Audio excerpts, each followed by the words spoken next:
Hola Belén, gracias por invitarnos, gracias por darnos este espacio tan importante para el JITAC y difundir lo que venimos trabajando.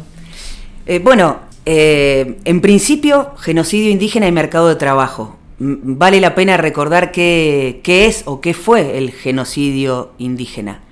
Bueno, nosotros usamos el genocidio indígena como punto de partida, de análisis para entender la realidad presente de los pueblos originarios de nuestro país y de Chile en este caso también, porque teníamos colegas chilenos invitados. Que para nosotros fue el evento crucial en el cual los estados modernos, tanto el argentino como el chileno, se consolidaron dentro de territorios en los cuales todavía no tenían extendida su soberanía, a pesar de la pretensión. Estos procesos fueron celebrados en su momento y a lo largo de la narrativa histórica se festejaron, ¿no? O sea, fue como un momento de gloria para los distintos estados, pero la realidad es que durante décadas nadie se preguntó qué había sucedido con los pueblos originarios. La investigación de los últimos 25 años viene mostrando que estos procesos pueden pensarse como genocidios, lejos estamos de pensarlos como un proceso de guerra, ¿no? Sino más bien que se operó a través de distintos dispositivos, como los campos de concentración, las distribuciones y deportaciones de personas, las separaciones de niños de madres y los renombramientos, y entre otras, digamos, ¿no?, formas de disciplinar a esta gente, se operó su sometimiento. Y no fue estas campañas como la que conocemos como la conquista del desierto o para el norte argentino la conquista del desierto verde, no fueron en sí mismas guerras apuntadas hacia otros ejércitos o hacia otros contendientes, sino más bien una forma de disciplinar a grupos familiares, ¿no?, que muchos de ellos tampoco eran ni tenían ninguna ascendencia bélica, digamos, ni nada por el estilo, pero que fueron también víctimas de este proceso. Lo cual no quita que muchos sobrevivieron, que también buscaron distintas estrategias de mantenerse en vida y de reproducir su cultura, y es por eso que hoy, en nuestro presente, tenemos, digamos, esta enorme cantidad de demandas que parecen desconectadas de ese pasado, pero que están vinculadas profundamente.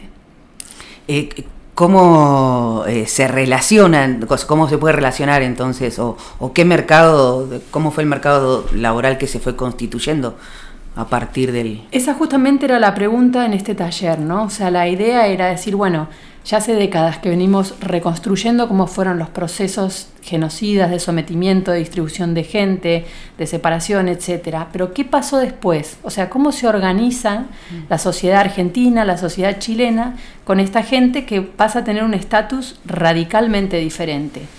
Y una de esas preguntas es, ¿qué sucede con el mercado de trabajo? Es decir, si sabemos que ese momento se da, el sometimiento se da en el momento de consolidación de los estados y la incorporación al capitalismo internacional, bueno, ¿cómo se conforman esos mercados de trabajo? Sabemos que hay, históricamente, la mano de obra la ha puesto el pueblo, pero acá hay una pregunta más que agregar que tiene que ver con el origen racial de ese pueblo, ¿no? O racializado, como se fue marcando en ese momento. Es decir, el mercado de trabajo, si pensamos en la Patagonia rápidamente, tenemos todo lo que son el funcionamiento de estancias, gerentes, dependencias importantes, estaban a cargo de muchos extranjeros, ¿no? Ingleses, escoceses, según donde nos estemos situando.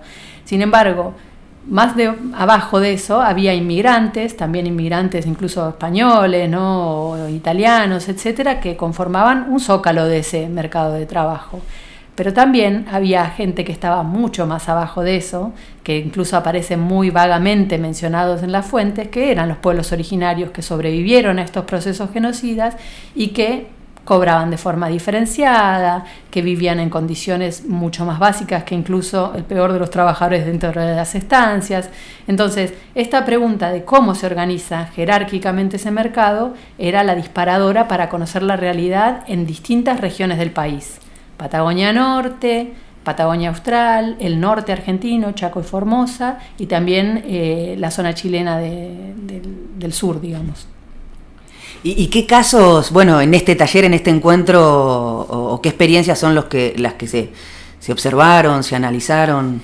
Y bueno, este taller fue un encuentro entre investigadores que están en formación y quienes ya estamos formados y venimos trabajando hace un tiempo, así que los casos fueron muy variados y el nivel de desarrollo de cada uno también es diferente, ¿no? Algunos estaban presentando resultados de tesis de maestría o de doctorado y otros recién iniciándose en los procesos de investigación, pero fundamentalmente lo que se trabajó fue, si empiezo por el norte argentino, lo que tiene que ver con cómo las reducciones indígenas, que fueron esos lugares, a diferencia del sur, en el norte lo que se aplicó fue esta existencia de reducciones indígenas, en donde se tenía a la gente privada de su libertad y condicionada, pero era la mano de obra que se utilizaba para el desarrollo de la zafra azucarera, para el desarrollo del algodón, y era una mano de obra estacional, condicionada, que no sabían cuánto cobraban y que vivían vigilados bajo la órbita del Estado en algunos casos o de algunas de misiones, digamos, de la Iglesia. Bueno, estas reducciones operaron por décadas. Hace poquito, digamos, hace un par de años, tuvimos un fallo histórico en la justicia argentina que reconoce lo que fue la masacre de Napalpí en el marco de un genocidio. Entonces, de a poco vamos cargando de contenidos el cómo era no utilizada esta mano de obra.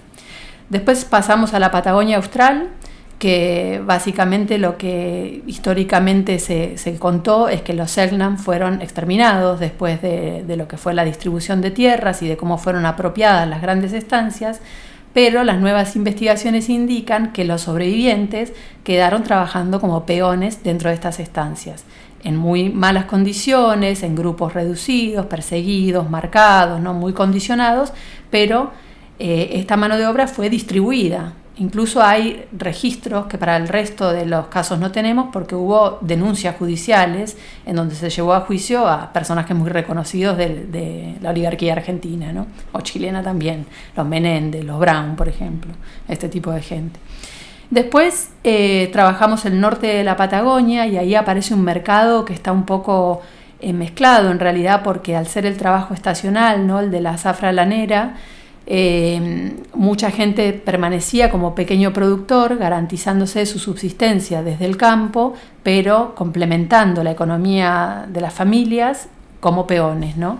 También en trabajos muy mal pagos, muy condicionados, con salidas de sus propios campos que implicaban riesgos, que a la vuelta, digamos, de lo que era la zafra se enteraban, digamos, de pérdidas de campo, de animales, situaciones de violencia con sus familias. Entonces, esto lo trabajamos sobre todo para la zona de Neuquén y abriendo también el conocimiento a lo que son los mercados que se iban dando ahí, no solamente la lana, sino también la explotación forestal y cómo la explotación forestal se fue circunscribiendo a los capitalistas, digamos, y la gente que usaba la leña para calefaccionarse, bueno, tenía problemas con la policía y una serie de situaciones.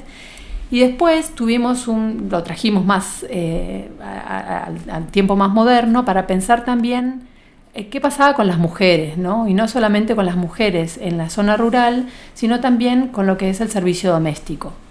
Y cómo en la segunda mitad del siglo XX las mujeres empiezan a tener un rol muy importante en las economías familiares distribuidas para el servicio doméstico en las ciudades, ¿no? Las grandes ciudades, como Buenos Aires, por ejemplo, pero también Bariloche, Roca y, digamos, ciudades más cercanas a nosotros y a nuestros tiempos. Y un último eje tuvo que ver con las fuerzas de seguridad y el rol que ocupa, digamos, la población indígena dentro de las fuerzas, históricamente, desde lo que fueron las incorporaciones forzadas, ¿no? Al servicio militar y también a formar parte de las campañas. Por ejemplo, la gente mapuche fue llevada al norte del país a cumplir bajo las órdenes del ejército argentino la represión de los indígenas del norte, ¿no? Lo cual va generando digamos, un condicionamiento porque tenían que cumplir con esto y después eso limitó también y condicionó quienes accedieron como premios a las tierras, ¿no? Entonces ahí hay toda una línea para seguir y finalmente la línea que tiene que ver con la policía.